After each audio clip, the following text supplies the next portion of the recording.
اذكروا نعمة الله عليكم وأما بنعمة ربك وحدث لقد من الله على المؤمنين إذ بعث فيهم رسولا وإذ أخذ الله ميثاق النبيين هو الذي أرسل رسوله بالهدى ودين الحق قل بفضل الله وبرحمته فبذلك فليفرحوا هو خير مما يجمعون. عن ابن عباس رضي الله تعالى عنه أنه جاء إلى النبي صلى الله عليه وسلم فكأنه سمع شيئا وقام النبي صلى الله عليه وسلم على المنبر وقال من أنا وقالوا أنت رسول الله قال أنا محمد بن عبد الله بن عبد المطلب إن الله خلق الخلق فجعلني في خيرهم ثم جعلهم فرقتين وجعلني في خيرهم إلى آخر الحديث. গত জুমার মধ্যে আংশিক করেছিলাম যে অবশ্যই তোমাদের মধ্য থেকে তোমাদের কাছে একজন সম্মানিত রসুল এসেছেন। জোরে বলি আলহামদুলিল্লাহ। আল্লাহ রাব্বুল আলামিন কোরআনে কারীমের মধ্যে আরও ইরশাদ ফরমাচ্ছেন, অবশ্যই আল্লাহ ঈমানদার মুমিন বান্দাদের উপরে ইহসান করেছেন যে অন্ধকারাচ্ছন্ন সময়ে, বর্বর সময়ে, অসভ্য সমাজে নারীদের কোনো মর্যাদা ছিল না, কন্যা সন্তানের কোনো মর্যাদা ছিল না, মায়ের কোনো মর্যাদা ছিল না, মনুষ্যত্বের কোনো খুঁজব কোনো ধরনের প্রভাব ছিল না। সেই বর্বর জাহেলিয়ার যুগে আল্লাহ তোমাদের কাছে নবী প্রেরণ করেছেন মুহাম্মদ মুস্তাফা সাল্লাল্লাহু তাআলা আলাইহি ওয়াসাল্লামকে।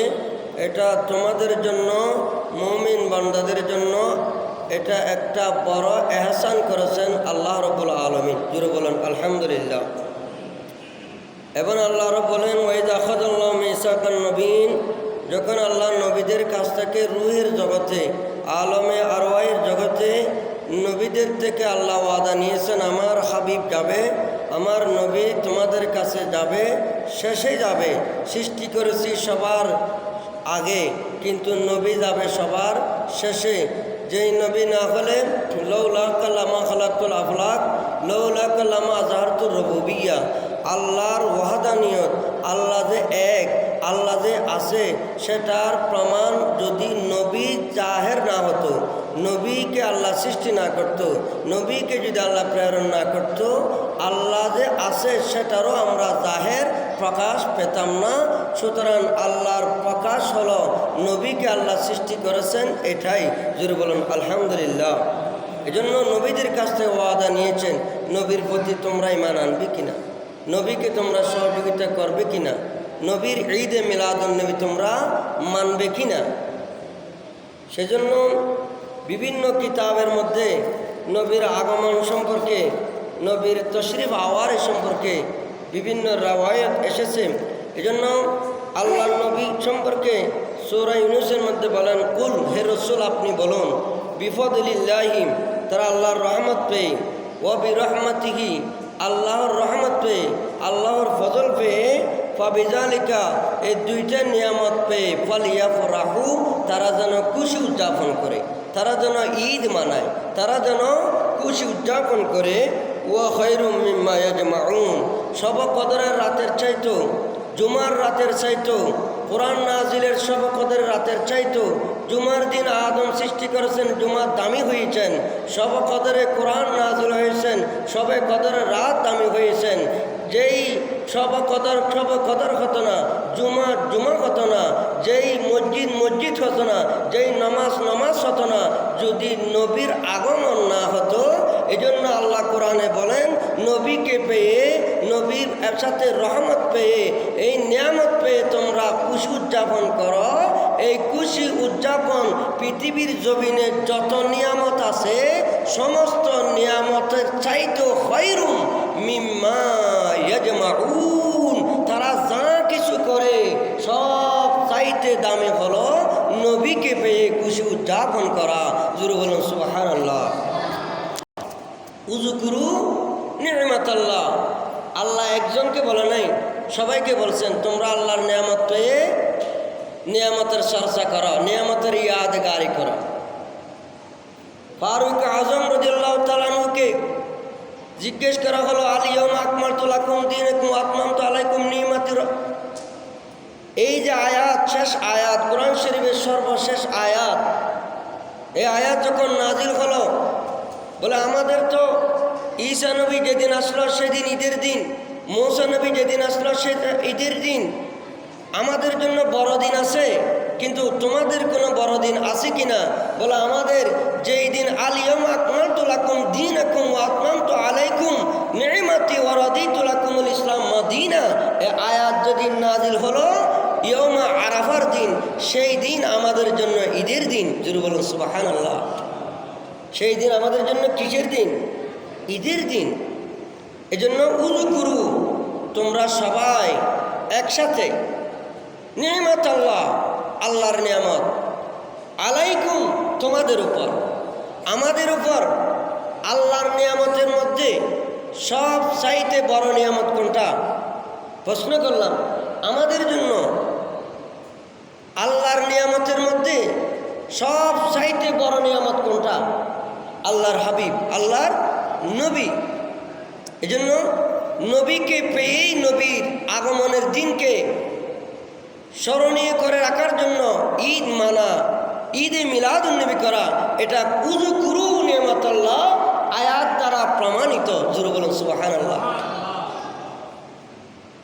ওয়া আম্মা বিনি'মাতি রাব্বিকা ফাহাদ্দিস। আল্লাহর যত নিয়ামত আছে, নিয়ামত পেয়ে নিয়ামতের চর্চা করার জন্য আল্লাহ কোরআনে বলেছেন।